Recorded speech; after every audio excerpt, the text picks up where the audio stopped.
as a dad, as you said, of two kids, I wanted to be able to talk about the world in a way that didn't make them afraid of it or maybe kind of confused, right? Because, sometimes you might have in the family, oh, this person has mental illness, but the kid doesn't really understand, and they just see that person as different or kind of like, oh, okay. So I wanted to be able to talk in terms of, to an 8-year-old, to a 4-year-old that, are in heavily with technology, playing on iPads and phones and whatnot, depending on the age. And that's where I kind of tested it. Hey, sometimes you might feel kind of nervous about something, right? You don't always feel nervous, just like when your phone glitches and I have to kind of, restart it or kind of, try to fix it or download something else. You come to me and ask for that help, right? Yeah. And that's kind of what we said of, your brain, similar to a computer and how it works. Technically, there's energy and there's information traveling. And sometimes that gets stopped up, or maybe it's not going the right way. You, like a computer or your phone, can glitch, right?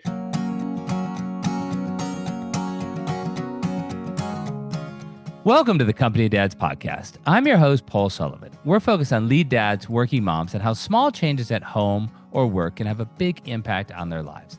Each episode promises to deliver actionable advice on some area of concern at home or at work. Short, direct, again, actionable. 5 questions, 5 answers. Today, we're talking to Brian Mann. He and John Kemble are the co-founders of Glitch States and Kemble and Mann Creative Intelligence Labs. Together, they are reshaping how we talk about mental health with a radical question. What if we've been using all the wrong words to talk about our minds? Through their Glitch States movement, they are rebranding mental health and replacing stigmatizing labels with empowering language, like signal sense for anxiety, dual perspective for bipolar, deep detail for OCD. And they're turning these invisible states into bold works of art. They'll all be at the Real Summit in New York City in October. I'm an ambassador for the Real. I believe deeply in what the organization is doing for men's mental health. So I'm thrilled to have Brian, dad of 2 from Los Angeles, on the Company of Dads podcast today. Cool. Thank you, Paul. Thanks for having me. So Brian, talk to me. I love words. Everyone knows that I was a longtime New York Times columnist. Yep. Talk to me about, what was the moment when you thought, okay, what if we use different words to describe this? Instead of saying, mentally ill or mental Yep. illness, what if we came up with different terms? What was that moment when you thought of this, and why did you think it was meaningful and important? Yeah, absolutely. So John and myself have been, artists our whole lives, also in pharmaceutical healthcare advertising. So we've seen that world. We've seen people affected by this personally, and in that field. And as a copywriter by trade, words were very important. Had brands asking to change the words and make sure that we had the right words. So when it came to mental illness and mental health, we kind of stopped as we were doing some art project together, looking at AI doing kind of glitching and having mistakes, and going, hey, we have this kind of term for computer mistakes, but human error, so to speak, or changes is very harsh. We're saying, who wants to be called mentally ill? Please raise your hand. It's so different than having a broken leg or a cold.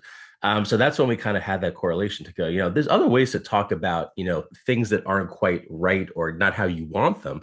So maybe we could change that language together. I think it's fascinating that you came at this from the copywriting field, particularly having worked in a Yeah. lot of pharmaceuticals. I mean, I can think of a million, Yep. skits, Saturday Night Live skits, when some big pharma company is trying to come up with a term that Yeah. makes no sense at all, but it describes their drug, but in a really nice way, even though the drug is for whatever it's for and has Yep. horrendous side effects. So, I mean, when you guys were riffing on this, how did you start, because these aren't like silly terms that you've Right. you've come up with. They're really, meaningful. To say somebody has Yeah. deep detail for OCD, you're like, okay, well, you've taken a negative and a stigmatized phrase and turned it into something positive. So what was it like when you guys were riffing on this and started coming up with these key terms? Yeah. So again, the opening was kind of just talking about glitching and going, having the metaphor go back and forth and go, all right, your computer glitches, you're given a PowerPoint presentation at work. And it's not working. Do you throw that PowerPoint out? Do you lock it up? Do you call it crazy? Right? We don't do those things. So that's kind of how it started. And then we looked at specific kind of what we're calling glitches of kind of what you just said, anxiety, right? And going, anxiety is stressful. I don't want to be anxious before a presentation. but it is kind of telling me something, right? It's kind of like, be prepared, kind of watch out for these things. So it was helpful over time in human history. So instead of just, going, all right, I'm glitching, I have anxiety, it still felt very harsh, right? A panic attack. These words just felt like, not things we wanted to hear.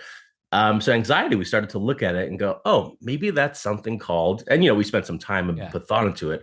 But we said that could be signal sense, right? I'm getting the signal, I'm getting the sense that something is about to be a problem.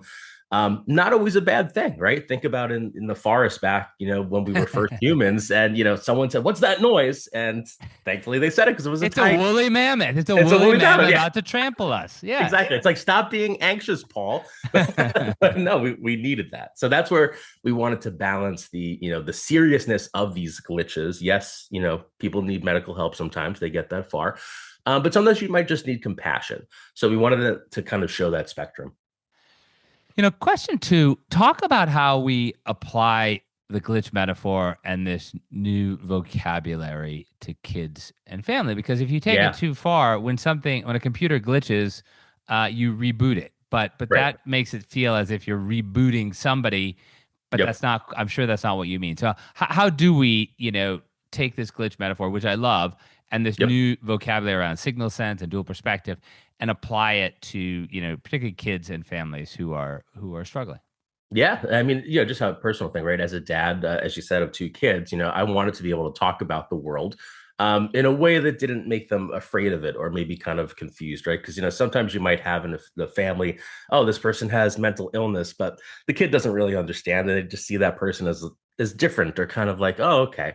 So I wanted to be able to talk in terms of, to an 8-year-old, to a 4-year-old that, are in heavily with technology, playing on iPads and phones and whatnot, depending on the age. And that's where I kind of tested it. And John did with his kids too, to go, hey, sometimes you might feel kind of nervous about something, right? You don't always feel nervous, just like when your phone glitches and I have to kind of, restart it or kind of, try to fix it or download something else.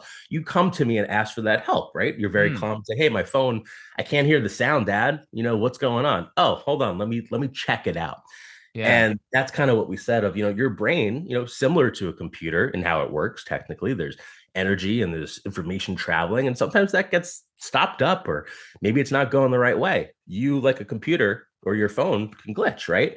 And it became this kind of like, yeah, no, totally. No, I get that. Sometimes I'm just feeling like angry or sad or, very simple terms besides saying anxiety, but they got it. And that's where John and I were kind of that light bulb moment to go, all right, this is interesting. It's not just this higher level art movement or kind of rebrand of mental health that we're talking to adults about, but it could be for children too. And then we were talking to some other people, just kind of, you had mentioned the real and, people in that community of mental health and trying to make change.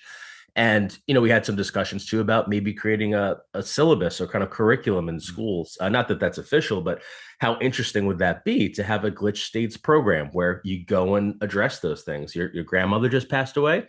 How are you feeling right now? Is there anything a little different in your thinking that you hadn't had before that? Is there any glitches popping up that we could address together? Right. And it becomes so much more of an easy conversation with that 8-year-old than, hey, let's talk about mental illness. Right. You might have a disorder, right? You would never really kind of have that discussion, even though those are the medical clinical terms. So that's where I found that kind of gap or divide of how do I just talk to someone preemptively about this before it escalates to kind of, should we call 988? Should we lock you up?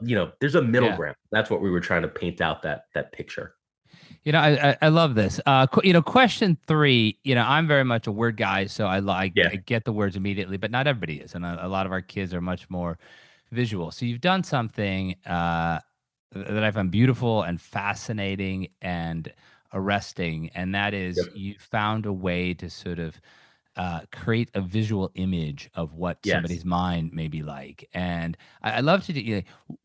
Tell us about this. It's not much of Yes. a question as it is a description because we'll put this up on the website when it runs. But it's Yep. so powerful. So how are you creating the visual representation of the glitch states that people are going through?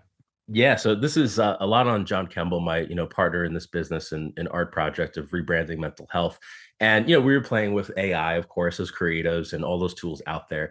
And he's got a system now where he's set it up. We call them creative intelligence systems. It's artificial intelligence, but we're using it for creative purposes. So that's our spin on it. And he's got a system where he tells it kind of, what the images should look like, the glitching, should we have layers? So there's kind of a programming sense in the background. And then what we do, we have that basic, look and feel that we want to have. We go and talk to a person, right? Some of these are just representations of the glitches, but sometimes we actually do custom portraits or talk to people. And one example was for, OCD. Somebody that we talked to had that, was suffering from it. And they were like, it's really hard to describe to someone because, you get all the cliches of like, oh, do you just count things a lot? Or, the basic surface level. And they're like, no, it's definitely more to that. Honestly, there's a lot of questions that pop into my mind. It's just this constant barrage of intrusive thoughts and questions. So we have a half-hour talk with people, just kind of letting them explain, what's the world like for you? What is it like to have OCD? What does it look like? What does it smell like? And there might be aspects that we don't see. So anyway, with that particular person, we put it together and there was a lot of question marks. We had question marks floating around and kind of like little, energy shooting. So you can see this feeling of being bombarded by questions, right? Of just trying to go through your day. I'm trying to talk to my boss about something, but what if I pick up this pen and I hurt him? What if I do this? What if I open the window and throw a rock? Right? Whatever is happening. So that person, once we gave them that portrait, they were like, thank you so much, because now I actually went and showed my husband and said, this is what it's like. This is every day. Do you see the questions and the sparks and the swirls? When you're trying to talk to me, that's what's happening. And I don't want that. I'm glitching. So that's really, the power that you said of someone being able to go, this is actually what's happening. I can't describe it, but look at that. That's amazing. I mean, how many of these do you think you've done? Right now, honestly, we're in the early stages. So we've done, close friends, family, business partners, maybe about 5 or so. But it really is interesting how when we get into the 30-minute questions, and it's very quick, how many visuals appear, how many metaphors come up, right? How many people say a certain word that, I feel like in the portrait, if it just said this, that would get to it. So again, there's pieces, right? People understand. And I think John and myself, our job we consider is to stitch that together, right? Into the full picture of you. Because people see the outside, but inside they might just go, OCD, yeah, I kind of know what that is. You just What are some of the reactions, Ben? Because, I've seen these, again, they'll be on the website when people listen to this, but they're so visceral because it's the image of the person's face and then everything that's going on in the brain. What is the reaction when you've shown these to people? Yeah, no, it's been very powerful, and a lot of times I think people feel seen, right? And we turned pretty much reveal the portrait online or in person, and it's like, oh my god, that's it, right? And there's this excitement too, which is kind of interesting in a serious condition. There's that excitement that goes, that's the real me. That's what I'm going through, and I do want to show this to somebody else, because sometimes it's not only this kind of bad thing. Sometimes people are proud about what they've gone through, right? It's, I've had resilience through this glitch. This didn't stop me. I am at the top of my game, or I have a great family, whatever it is, right, that you're trying to create in your life. So a lot of times there's joy, there's excitement, and sometimes, honestly, Paul, a sense of relief, right? To go, wow, now I can finally communicate this, where I've gone to a lot of doctors and families and they just say, all right, well, good luck. I don't know what you're going through. Yeah. Amazing. Question 4. Let's bring it back to our bread and butter here, which is fathers. Yeah. And talk to me about this is kind of an obvious question, but I want to hear your response. Why do dads need this better language? Why do they need this to help them talk about their emotions at home, or to help them connect with their kids, or to help them model behavior? I mean, are glitches something that these dads find easier to talk about than saying I have X diagnosed condition? I think overall it's a unifier, right? And that's what John and I were trying to do, because right now in the world, at least as we saw it, there's that divide. Again, if you have a broken leg, whatever, that's fine. It heals, time happens. But you don't want to cross that line sometimes, professionally, whatever reason. Oh, I'm mentally ill. You start to go, oh, well, I have less job opportunities. Will people judge me? Stigma, right? You think about those things. So we wanted to kind of open it up and go, all right, you think right now mentally ill, not mentally ill. But what about glitching? And that, again, gave us the spectrum to go, there's minor glitches where I might just feel a little sad right now, but not in an hour. And there's major glitches where I have to go to the hospital and get medications. And that range is there, but we're all glitching at different points in our life, right? That's kind of something I think people can look at, whether you admit it, publicly or not. You can go, yeah, there were times when I was glitching. And that, I think, opened the door to go, oh, well, if it's just everyone is having these things, just like I get a cold every time my kid goes back to school and they get sick too, I can say, yeah, daddy glitches sometimes. And, that's why last night I wasn't able to redo that book, or, I wasn't in the room for this stuff. I was glitching, and they go, oh yeah, just like my computer yesterday. I couldn't play Roblox, but you fixed it. Yeah. So it really gets, yeah. It's so powerful because kids are watching everything that we do. Oh yeah. And they're not listening to what we tell them to do. They're listening to what we say and how our actions match up Yep. with our words. And I think this is so powerful because too often, parents don't talk about these things. Just Yes. as they don't talk about money, they don't talk about all kinds of things that they should talk about. And so to be able to say, I'm glitching, as you said, it's something that a very small child can Right. understand. And as they get older, you can give them, more detail here. How Yeah. has it helped children though when you apply these terms to a child? I don't, Yeah. two of my kids have dyslexia, but that's not really the same thing. But I mean, is there, but like ADHD, like what would you call ADHD as a potential? Is there a glitch state term for that? I mean, it just would be Yeah. interesting to take it out of the clinical and to make it more descriptive. Yeah, in ADHD, we had talked about kind of like, seeing multiple angles or being to see multiple possibilities at once. That idea of, you kind of are bouncing between things or having a lot of thoughts. And again, maybe that's something not the other person in the room is having at this moment. So there are benefits to that. But to your point about kids, that's why we wanted to do kind of, typical advertising stuff where we came from art and copy. So if you're, not a words person, you don't like to read books, maybe you can understand the pictures. And it goes back and forth. And an exercise we did with both of our kids, we said, hey, think about the last time you were really kind of upset or, had these big feelings, big emotions, and sit down. Let's draw a picture together. Show me what that looked like, and things came back like, oh, well, when my brother, when he took that away from me, that 4-year-old kid took that away from me, here's what I look like, right? We're like, okay, let's see it. And there was fire shooting out of their heads. There was tears streaming down their eyes, right? And you don't necessarily see that in the moment. You might just get like, oh yeah, he took my thing and I'm going to go to my room now. So, right, I didn't see those feelings. I just saw the separation. But to be able to have a kid sit down and sketch, I think, art therapy is a thing. It's very therapeutic. To be able to do that. And then other kids going, I'm going to write a little, couple of words about this, like, angry, mad, disappointed, and just listing that stuff out. So again, it kind of helps them go, oh, dad wants me to tell me how I'm feeling, versus this kind of awkward conversation where you're sitting in the bed going, so, are you upset? What would you say? How's your mental health today, 6-year-old? And they're going to be like, what are you talking about? I love it. I love it. Yeah. Question 5. You've got big aspirations for this, and I love that. What is the plan to take, glitch states to more of a national awareness campaign? And one of the things we talked about in the past was how there are a lot of posters out there, a lot of ads, trying to make people aware of mental health challenges, but they're often the image of the sad person in kind of sepia tones. Where your images are so arresting and they demand that you look at them. So what is a plan for, I think you're calling it the Good Life movement, but what is the plan to sort of raise awareness of what you're doing? So right now, we started, Paul, as we have an Instagram account. We've got a website with some, simple merch if people want to share that kind of movement. But we wanted to go beyond that. And we started kind of being potentially brand collaborations. We thought about, how the Gap partner with the Red eventually, things like that. But the Good Life movement, what you're talking about, there's this organization who wants to be the American Cancer Society of Mental Health. When you think about cancer, you think about them. They're everywhere.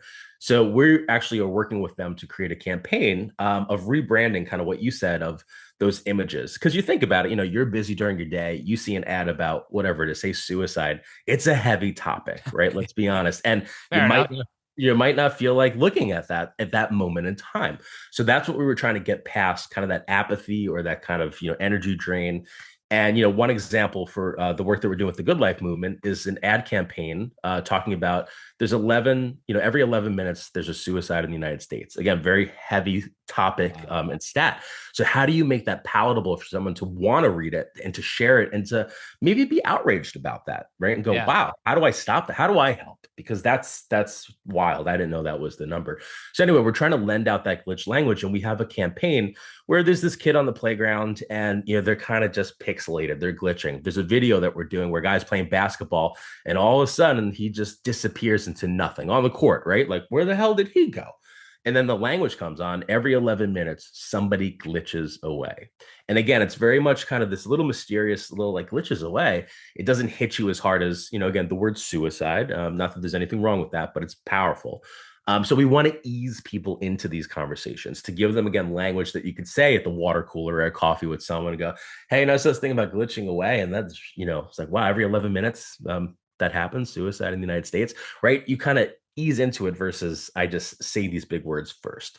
So that's what we're really trying to do with the branding element. And we do want to lend this language to other brands and to collaborate with people and to encourage people to use it themselves freely, on social media or in talks with their children. Go ahead and use the language and the visuals we're putting out into the world. If it resonates with you, if it can help a family friend, or go, hey, you say you have anxiety. Is it like this? And they go, oh my God, it is like that. Or not like that exactly, but a little like this. That's what our bigger mission is. So whether it's t-shirts, whether it's advertisements, brand collaborations, music, we are open to all kinds of creativity and, that to have a true rebrand where people want to be part of this, right? And to wear a shirt that says, what's your glitch? What's your glitch, Paul? Because mine is this. And you might sync up, right? You might see someone on the street and go, we have the same glitch. This is crazy. Let's talk. Let's understand each other. That's the dream.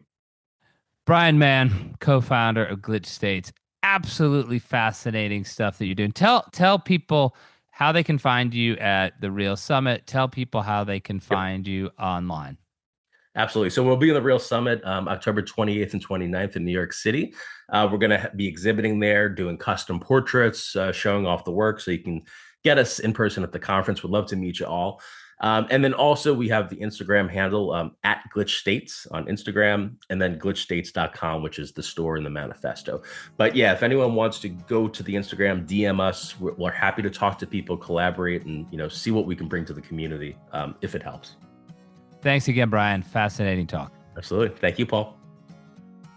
Thank you for listening to another episode of the Company of Dads podcast. I really appreciate you tuning in week after week. Just want to use this moment here to thank the people who make it possible. Number one, of course, Helder Mira, who is our podcast editor. We also have Skip Cherryholmes, who many of you know from the Lead Dad Diaries. He's taken over our social media. Terry Brennan is helping us with our audience development, and Emily Servin is there each and every day helping with the web development. I can't do any of this without an amazing board of advisors. So I just want to say thank you to all of you who help, and I want to say thank you to everyone who listens, and hopefully you'll tune in again next week. Thanks so much.